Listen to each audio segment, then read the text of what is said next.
Geopolitics and Empire is joined by Stuart J. Hooper, who is a lecturer with both a master's in international politics and political science. He researches my favorite topics: the military-industrial complex, elites, war, and globalism.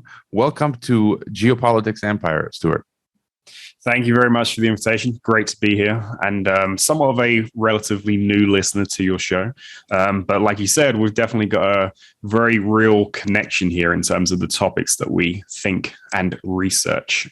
Yeah, I like what you've been doing on YouTube. You've been on my TNT program a couple of times, and you're really like researching the topics that I enjoy, that many of us enjoy, the elites, globalism, and where things are headed. And so today we'll be getting your take on the power elites, the globalists, however you want to call them. I guess you'll be giving kind of a broad overview from an academic point of view. So, take it away. Awesome. Yeah. So I come at this from somewhat of an academic perspective, like you said, working in academia, and trying to do that can be tough. As I'm sure you and your audience are well aware, when you try to approach the topics of politics from this elitist angle, it can often just be immediately dismissed as conspiracy theory. However, the point that I would really like to get over today is that this is not a conspiracy. It's not even based in the ideology of conspiracy. And it has a very legitimate background in the social sciences in particular. So I thought the first thing that we could do is get into some of those assumptions. So for particularly anyone that works in political science, in specifically American politics, there are a lot of assumptions that they use to understand the world. And those assumptions really boil down to four key points. The first one is that the individual is supposed to be the ultimate seat of judgment. So individuals are supposed to matter in democracies. The question today, is that still the case? I will say in a second, probably not.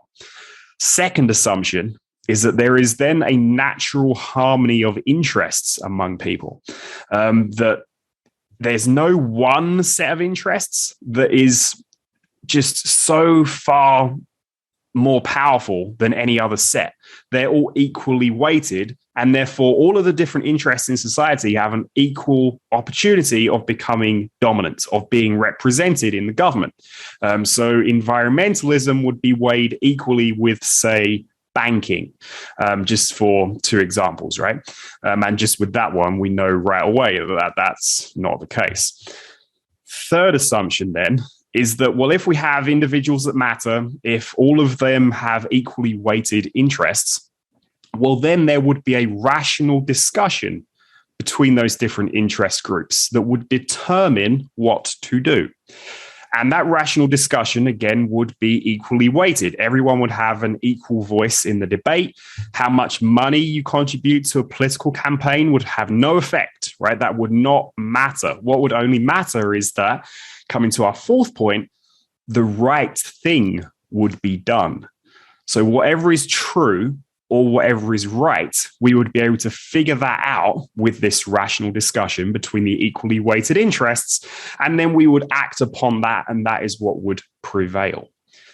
Well, the work of C. Wright Mills in particular, and his text, The Power Elite, really calls this into question. And this whole set of assumptions, Mills says that the individual doesn't really exist anymore in the democratic world. And of course, he's talking specifically about the United States. And he says that society that was once based on individualism has been replaced by a society that is a mass. It's just a big blob of people. And the blob gets pushed around by certain interests that do outweigh others, that do have more power, that does have more prestige, that does have more influence. So all of those assumptions, therefore, fall apart. And one of the big ways that he tries to demonstrate this, this distinction between what a general public of individuals would look like versus what a mass would look like gives us 3 points. The ratio of opinion givers to opinion receivers. So if you have only a very small number of people that give us their opinions, but a massive number of opinion receivers, well, then you're probably in a mass society. You have a group that's being pushed around by another, which far outweighs the level of influence of the individual. Second point, the possibility to answer back to opinions without reprisal. In other words, can you question the mainstream rhetoric, the mainstream argument, and can you do so in a way that's not going to get you punished, that's not going to get you, say, banned on Twitter or banned from Facebook or shadow banned perhaps, or kicked off of PayPal, as I know your show has recently been. So yeah, this is another point on, or do we have a public of individuals or do we have a mass? And then his final point here, the ease or lack thereof of your opinion shaping a decision with powerful consequences. So do the opinions of individuals actually matter within a society? Meaning, do they have a real tangible influence on the direction that the society goes, or do they not? And if they don't, well, whose decisions do make powerful consequences? And that is ultimately Mills' overall argument, which we can get into more in a second. But his bottom line is essentially, unless you can make decisions that really have an impact on the direction the country goes, you don't really have power. And he makes the point that just because you can vote, that doesn't necessarily mean that you are making a powerful decision. And in fact, the final point I'll end on for this segment, he says that the only qualification that you need to be a member of this mass society is you just need to be a citizen and you need to be aged 18 or older. Because what does that mean? That means you can vote. Well, then the assumption is just automatically that you have influence, that you have power. Well, Mills is saying, well, maybe that's not the case. Just because you can vote doesn't necessarily mean that you're going to be able to change the direction that a society takes, even a society that claims to be a democracy. A message from our sponsors. It seems we're headed for economic collapse, a dystopian social credit system, even another world war. As a longtime expat myself, I've secured multiple passports, getaway locations, foreign financial accounts, and escaped to the sunnier shores of Mexico. Mikhail Thorup of the Expat Money Show can help you do the same and become Great Reset proof. He's hosting the Expat Money Summit with 30-plus experts that'll help you reclaim your freedom in a time of upheaval and uncertainty by moving your life, business, and wealth offshore. Themes include securing your Plan B safe haven, offshore banking, decentralized finance, second passports, and much more. Protect yourself and secure a new life abroad. Register now for free at expatmoneysummit.com, or don't, and enjoy eating bug burgers in your smart city. If you do find yourself stuck in a smart city, the Nomos app will help you survive COVID-1984 and the Great Reset. Nomos is a time bank that can be used by communities anywhere in the world. You just need to talk people into using it. I've spoken to the developer who is passionate about creating solutions for surviving and thriving in the apocalypse. Nomos is available in English and Spanish, so hurry and visit nomos.net before they roll out the cashless society and put you in the algorithm ghetto. And don't forget to fund Geopolitics and Empire. You can leave a donation, except on Patreon or PayPal, which have banned us, book a consultation, or become a member. Yeah, I would agree. And I think that's where we are today. Voting largely doesn't matter because it seems all parties are captured. So, yeah, where do we go? Where do we go from there then? Mm-hmm. Yeah, so that's personally how I also kind of got into this line of thoughts and this academic direction, is when I was growing up, obviously throughout the war on terror and then the financial crash and the big parties, obviously back in the United Kingdom when I lived there, I now lived in the United States, the big parties were saying exactly the same thing on these very big issues. Foreign policy and economics, they were saying exactly the same thing. There was no clear distinction between these two supposedly different parties, the Republicans and the Democrats, the Labour Party and the Conservatives. No difference at all in what they were saying on these very important issues that were completely changing our society and completely changing our world. So yeah, this is what brought me into this line of thought and this particular way of analyzing the world. So yeah, let's get into the other side of this. So I alluded to a bit of what is going on then in terms of the elitist view of the world. For Mills, it comes down to people that are in the economic, political, and military establishments. And it's these institutions which give these people their power. And if you can rise to the very tip top of these institutions, well, then you have far more power than the average man on the street, because then you are going to be making decisions that do have those national or international consequences. And what this means, and the point that he kind of makes, is that those hierarchies of state, of corporation, of the military, he says they constitute a means of power not before equaled in human history. Now, Mills is writing in the 1950s, and of course he was accurate then, but I think this still applies to this very day. And an important distinction that he makes is then that just because you're born to a certain family, or you go to a certain university, or you belong to a certain religion, none of that stuff matters. What really matters to have real power within this society, within the United States, is, do you sit in one of those key power hierarchies? Are you a leader of a political, economic, or military center of power? If so, you can shape decisions that are far more important than, again, your everyday man on the street. And he says, I think accurately, the ends of men are often merely hopes, but means are facts within some men's control. And he gives a really excellent example of this. And he says that essentially, when there are small groups of men that can literally turn the world into a thermonuclear wasteland overnight, they have a massive amount more power than everybody else in the society. They have the power to enact consequences that far outweigh any other potential interest group that exists within that society. Yeah, we've seen that throughout history. In the 50s, I think it was General MacArthur wanted to launch nukes against China. He was fired. Joint Chiefs were telling JFK, launch nukes, during the Cuban Missile Crisis. Look where JFK ended up. And so, yes, most definitely. Yeah, so we could probably shift then into a discussion, particularly of this American situation and what has happened here.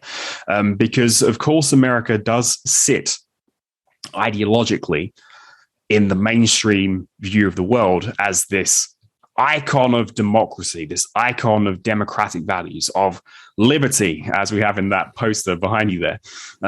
But is that actually accurate? Have there not been times in American society where there have been elites that have emerged? And the answer to that is probably yes. At the founding of the nation, there is somewhat of an elite. The founders of the United States, these are men that come from a particular educational and administrative background. So the elites then are somewhat political, but it's really a loose coalition of elites at the time of the founding. It's not really centralized, and there is a degree of pluralism. But today, that's certainly not the case. And it's really context which changes this.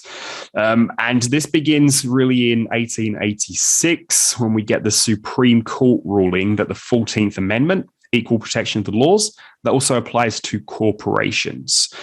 So Mills looks at this and says that this is a key moment when we get a transfer of power from the political elites into the economic world. So you're giving corporations the same protections, the same rights as individuals. Well, then you are hurting the individual as a result of that in terms of the level of influence that they may have on a society. And this is the era when corruption really starts to begin in the United States. Senators, judges, they just begin to be bought up as a result of this. Well, we're a corporation and we can spend our money this way because it's how we are constitutionally able to do so.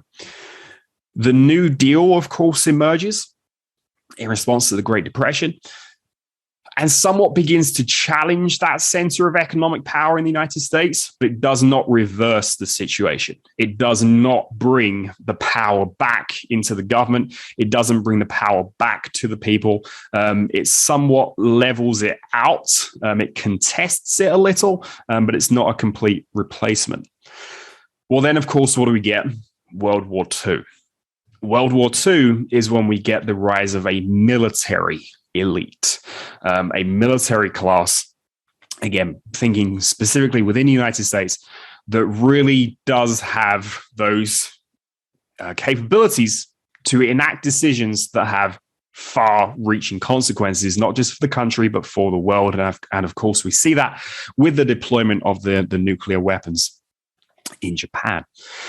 And then since then, what we get is that, well, if we have these three groups, a political elite, an economic elite, and a military elite, well, the context of our current political situation is what is going to determine which one of those groups rises to the top. So occasionally you'll see economic elites on top, occasionally political elites, occasionally military elites, and that's going to be determined by context. But ultimately, they all work together. And what are they working together to do? Maintain their own position of power. And that is really what emerges again after World War II. These three groups, the political, the economic, and the military, in this position that they have never had before, and they all then start to look out for one another. It's not a conspiracy. It's a group of people that were given a mass of power trying to keep hold of that power. And the way they do that is by working together. They become interchangeable throughout the three different groups. So if you're working for a big bank, well, you can go and work in a government regulatory agency. If you're working in a military corporation, you can go and become the Secretary of Defense, all this sort of stuff. And then it becomes, therefore, a self-reinforcing clique of elites. Again, not a conspiracy, not necessarily planning to take over the world, any of this sort of stuff, planning to maintain their own power. Yeah, we had Eisenhower also describe them as the scientific, technological elite. I'm not afraid ever to use the term conspiracy. I would argue, maybe add that they do conspire. Maybe on different occasions, but yeah, definitely. And Mills actually makes this point. He says something along the lines of, all of history is not a conspiracy, but there are conspiracies within history. And they come from these sorts of groups, these power elite groups that work to maintain their power. And yes, they absolutely do plot to maintain their power in some cases. It's not all done out in the open. It is done behind closed doors. There is secrecy involved. And this, of course, is very problematic for the democratic view of the world. And this idea of elites also goes back far further than we probably have time to go into here. We go all the way back to ancient political thought, not really my area of expertise. But people like Caesar, for example, Julius Caesar, does talk about some of this stuff. And Caesar, of course, very much involved in the militaristic propagation of an empire, and does this through extensive campaigns through Gaul at the time. And he has two surviving texts. One of them is called The Conquest of Gaul, which I would highly recommend people read, actually. It's an interesting read, of course, how it's written and stuff like that. But the points he makes and the things that he talks about, we can absolutely see parallels to today. So I look at all of this elite research and come at it from this perspective of, like you just mentioned, Eisenhower, military-industrial complex. Again, because I grew up in the war on terror, the US, the UK, they've been at war for as long as I can remember, probably my whole life. And I wanted to figure out what's going on here and why is this happening? Well, Caesar, when he is conducting all these campaigns, well, he is portrayed back home within Rome, within Italy, as this great nationalist leader, and he's doing this for the good of Italy, right? For the good of Rome. Well, that sounds a lot like what we've had going on in the Western world for a significant period of decades at now this point. And there's a really interesting quote within that particular text. And he says, when he finally comes back from these campaigns, marching all throughout Western Europe, he says, the wealthy put on a great show and the poor displayed their enthusiasm. What does this mean? It means that the whole of society is captured by this militaristic propagandizing environment to such a degree that it unifies the entire social structure of classes from the very top all the way to the bottom. And we absolutely see this today with anytime you mention the military in the United States, right? Of course, people from the very top to the very bottom of the social structure love the military. It's essentially to a degree worshipped in the United States, despite how it has been empirically used around the world, which we can get into a bit in a second here. But there's another interesting thinker worth briefly mentioning. Michels comes up with the iron law of oligarchy in political parties. And he has some very, again, interesting quotes on this sort of stuff. He says that the elites are always ready to justify despotic acts under the convenient pretext that they are done for the good of the republic and in the general interest. So this must be done because this is for our own good. And this, Michels gets into this really interesting analysis of how this worked during World War I, and how it took social forces that should have been standing against the government and saying, hey, wait a second, do we want to do this? Do we want to go into World War I? Is this what we want to do? Do we want to create this mass international conflict? Those social forces were consumed by this nationalist rhetoric and by this whole idea that this is for the good of the world, for the good of country overall. And he says the German socialists who enthusiastically obeyed the mobilization orders issued by the emperor believe themselves to be fulfilling a sacred duty, not only from a patriotic point of view, but also from the democratic, considering that they were hastening the day of their own final deliverance. So even social forces that you would think traditionally would be against war will come out in favor of it if they think it's going to end up providing a benefit to their own particular political position. So this is why I'm standing so strongly against militarism as a policy option.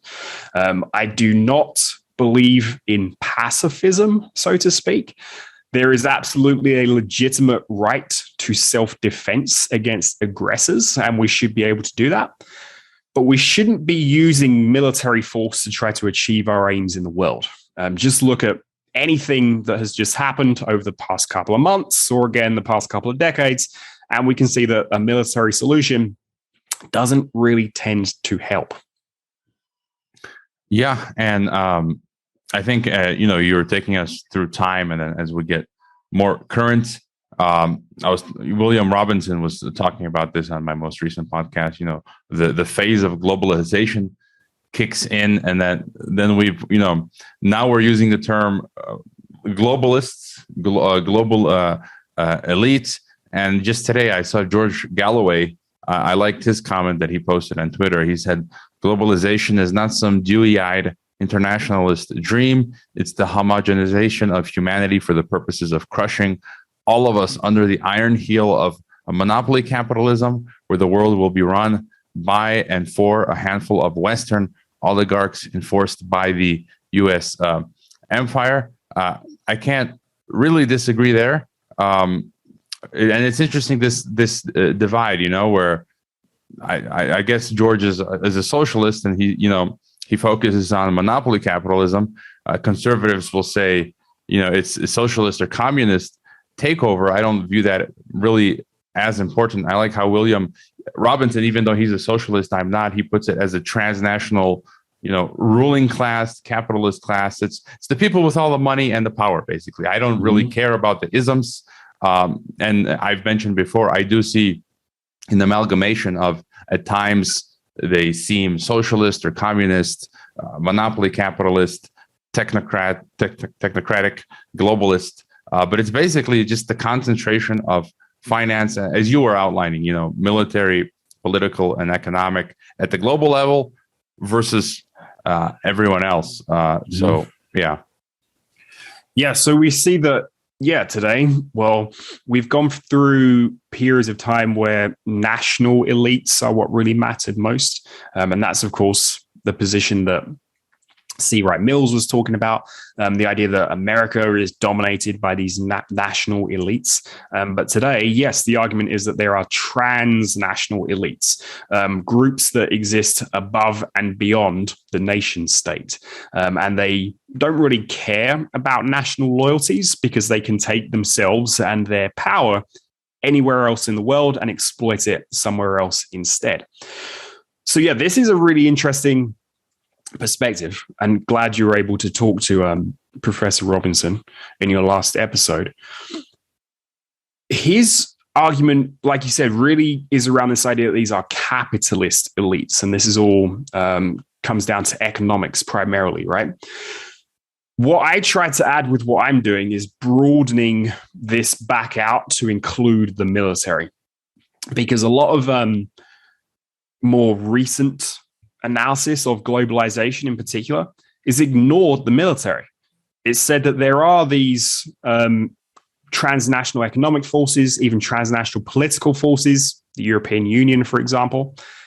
But we have to consider that the military still exists. And the argument of the transnational position is that the nation state has been captured and is used and abused by transnational elites to meet their goals, to meet their ends. I'm arguing in my PhD work, well, okay, I agree, sounds good, but isn't the military also an element of those nation states that we're saying are captured by transnational elites?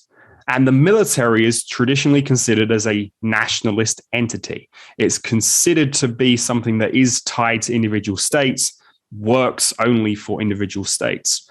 What I'm saying in my work is, well, if the nation state has been captured by transnational elites and the military is part of the nation state, well, then the transnational elites could perhaps also be using the military for their own aims. So while, yes, we have an American military in name, does it actually operate for domestic nationalist goals for the United States? Or does it do something else? Does it instead open up the world to those transnational corporations? Does it destroy political and ideological forces that do not align with globalization? And I think the answer to that is, of course, yes. And the focus that I take is also what Robinson looked at in his book from a couple of years ago, an exploration of military technologies, and specifically fourth industrial revolution technologies, artificial intelligence, quantum computing, drones, robotics, algorithms, all this sort of stuff. How is that going to be exploited by militaries to achieve the aims of transnational elites? And I think that is absolutely what is going on. Yeah, that really brings us up to today at the cutting edge of this. I think of Iraq, for example.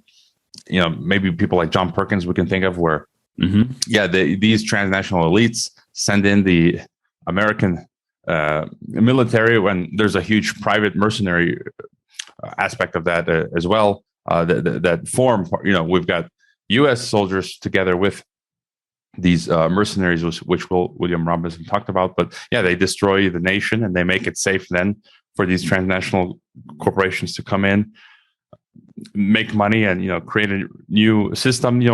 I just discovered recently in Azerbaijan, after the war there, they are rebuilding it as a smart city, which is fascinating. And that's kind of what you're talking about now. They're recreating destroying these locations and putting in now smart cities, which is basically, the Great Reset, the Fourth Industrial Revolution. Mm-hmm. Yeah, absolutely. And how we see these technologies and military force operationalized is also different today. It's no longer individual nations. It's instead institutions like NATO, like Five Eyes. These are transnational entities which use and abuse military force for their own aims, for their own interests. And of course, this is always couched in the logic and rhetoric of national security. But my point is, well, does this ever really achieve national aims? Is it really in the national interest to be doing these sorts of things, to be conducting these wars? Was it in the American national interest to go and bomb Libya, for example? How did that benefit the domestic population in the United States? Well, if it didn't, and it benefited someone else, well, that means the military is being used and abused by that somebody else. And that, of course, is not good. And that's not what militaries should be doing.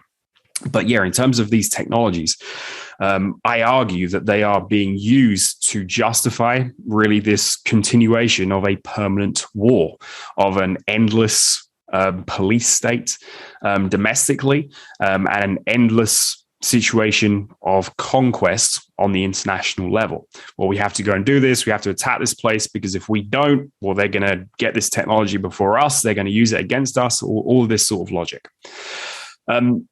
So yeah, the idea that if the United States military waves the American flag, we have to kind of get out of our heads that that doesn't necessarily mean that what it's doing is for the United States. It might be being used for something else. It might be abused by someone else, by something else.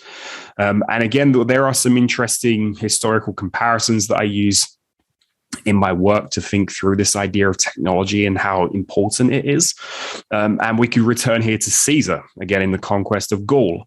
He talks about his use of military technologies and how they helped to turn the tide in his favor, and how this then, of course, helped the Roman Empire. And he's talking about siege towers. And he says, when they saw the tower in motion approaching the fortress walls, the strange and unfamiliar spectacle frightened them into sending envoys to ask Caesar for peace. The envoys said they were forced to the conclusion that the Romans had divine aid in their warlike operations. This is precisely what is going on today. We have militaries around the world, nations around the world claiming that we need to spend billions, trillions of dollars on all these new technologies because they're trying to sell them to their publics as divine aids, right? They're trying to say that, look at us, we have the best stuff. We have the best capabilities. Therefore, follow us or else. Otherwise, you'll pay the price in one way or another. Yeah, whether they're hypersonics or whether they're even possible at all. A lot of there are analysts who have said that all this Great Reset stuff that these guys are projecting may not even be possible, but they're scaring us into submission and sort of attempting to disarm us. And I'm guilty of being too pessimistic in that regard, but yeah, indeed, we should. Keep resisting. So yeah. And in terms of the idea of total social control, yes, that's also going on with these technologies as well. And this is a point that I also make in my work, which will hopefully be published in an academic journal near you in the coming months. Slowly but surely, trying to get some of this stuff out there. But yeah, I make the point that this stuff, these technologies, they have to be sold to the domestic population in the idea that we are keeping you safe. This is for your national security.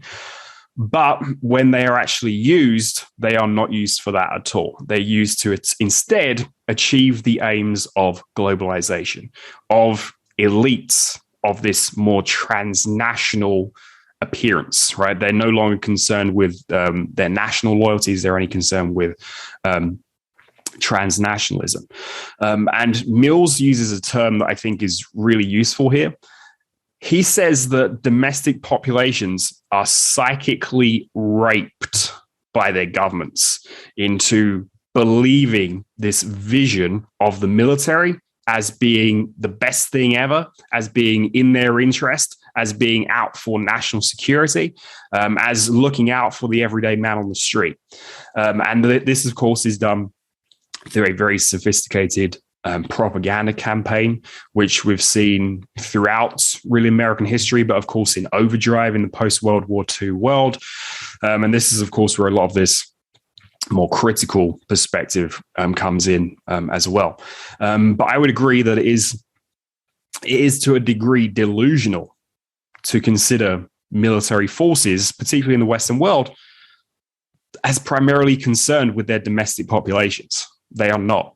They have not been used that way in a very, very, very long time, probably since World War II, right? That probably is the last instance where you could say, yeah, there was a threat to these nations, and therefore they use their militaries to protect their nations. Well, that's not what military force is used for today. And another key point that I make in my work is the foreign realm of analysis and the domestic realm. These have to be considered together when it comes to this sort of military force. And there are lots of examples of this. I don't know if Robinson would have mentioned this when you spoke with him, but there are technologies that have been used and abused in places like Iraq, which have then found their way onto the streets of the United States.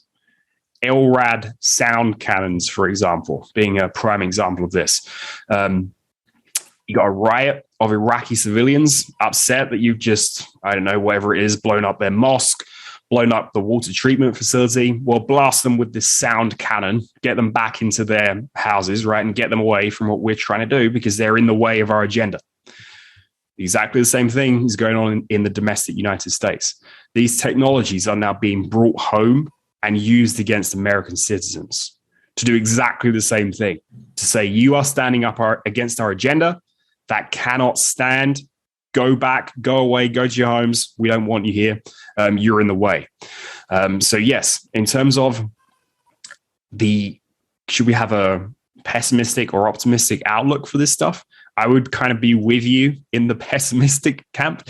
I actually used to be a very, very, very optimistic person. And then I started reading more and more and more books on this stuff for my PhD. And all of a sudden, the penny starts to drop that we may perhaps have let this go a little too far.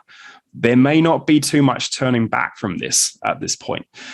Because just look at what is going on today. It's not just these technologies like the sound cannons. It's a complete command and control grid if it wants to be that. Cell phone tracking, artificial intelligence, facial recognition, surveillance cameras, autonomous weapons, all of this sort of stuff. I think we may just be sitting and waiting for the right crisis to emerge or perhaps be created where the switch is flicked and all this stuff goes live, at which point resistance is going to be a serious problem. I feel exactly as you just put it so eloquently. When Skynet becomes self-aware, I'm just waiting for that. It just seems like we've all crossed the Rubicon just like right now. And as you mentioned before, this is a unique moment in history. I don't think we've had such power concentrated globally at this level ever in the history of the world. And I'd also mention Smedley Butler, who long time ago said that he was working for Chiquita Banana and Dole Pineapple, not for the U.S. government, but for these corporations overthrowing foreign countries, in Latin America. And so, basically the U.S. military is a mercenary force, as is NATO's military. I recall years ago flying into the U.S. And the plane lands, and it's time for everyone to stand up, get their luggage, and get off the plane. And there was a U.S. soldier in his uniform walking, and just amazing to experience this. It was literally worship. Like everyone else on the plane was like, oh wow, they let him pass first, and it was literally like worship. I was watching them worship him, and I'm just thinking in my head, dude, you're going off to fight for the bankers. Like if I knew as what you're saying, and I already understand how all of this operates, I would never join the military. I mean, yes, we do need people to defend the country, but I just can't square the two. Like I could never go fight in Iraq because I'm not fighting to defend my country. You know, there will be people that disagree. I've met soldiers who went off to fight the war and then later they came back disillusioned, and they understand what it's really about, and they will speak this way now. But yeah, so. I think it was Albert Einstein who said the pioneers of a warless world are the youth that refuse military service. And this, I think, is kind of the question of solution and where the responsibility for that solution lies. And I think it does ultimately have to be with us. We have to make a change in how we think and understand the world to operationalize these changes and to shift what our militaries do into a better direction. Because yes, if these militaries were just defending their national borders, their national waters, great. No problem at all, right? If you want to do things to stop piracy, stuff like that within your national waters, great. But that's not what they're being used for. They're not being used to secure their own borders. They're not being used to secure their own waters. They're being used and abused around the world, clearly for aims that are not related to national security on any conceivable level. And it might be too late, as you said before, because they might not need soldiers anymore with the... I mean, if people just go and research the drone swarms, the autonomous tanks and jeeps and all sorts of vehicles, soon, you know, they might not need soldiers anymore. And so you won't be able to even to be a pacifist. I mean, they're just going to send out the cyborg Terminators after us or to control us. So yeah, any other or final thoughts for us? I think that's probably a good final one to end on. And this is something that has come up in some of my stuff and some of that I've had exactly the same thoughts. If we do not shift how our military is working and operating today with people, there's going to come a time in the not so distant future where that's not going to be the case. And for anyone that doubts this idea that militaries are going to be dominated by robots and drones, just go and look at a video of the Boston Dynamics robots. They have humanoid robots, dog robots. The dogs used to be super impressive, but now they have a humanoid robot that can do backflips, front flips. It can pick itself up, all this sort of stuff. It's only a matter of time before that's what all of our militaries look like. And like I've said, that's not just going to be deployed against some people in some faraway land that you may be able to justify in your head. Well, maybe they're harboring terrorists or whatever, so they deserve it. Well, as long as you maintain that worldview, when the robots come home, when they come home to roost, which they will, and they already are being used. We saw the surveillance dog that the New York Police Department deployed during COVID, which was rescinded because they had so much backlash. But that's just the start. And they are going to go ahead with this stuff unless we stand up and resist it in some way. How we do that, I'm not necessarily sure I have an answer there. But in terms of leaving at least a nugget of hope for the audience, I would say just get involved at the very least. Pay attention to these issues, start to educate yourself on them. A point I made on your TNT show last time I was on there, don't feel like you have to understand everything either. If you really care about the Federal Reserve, just only care about the Federal Reserve. Don't worry about COVID or anything else, right? Just look at the Federal Reserve. If that's your thing, make it your thing.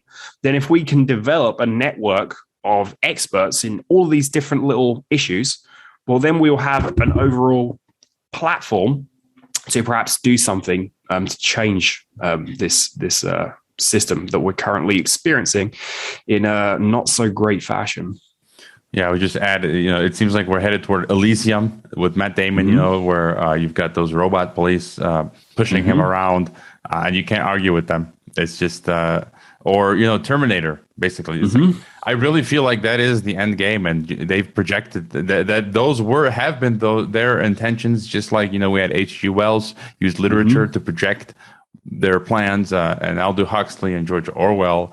We've got these films now also projecting the plans that these elites have, and we're just going to have to see how all of this turns out.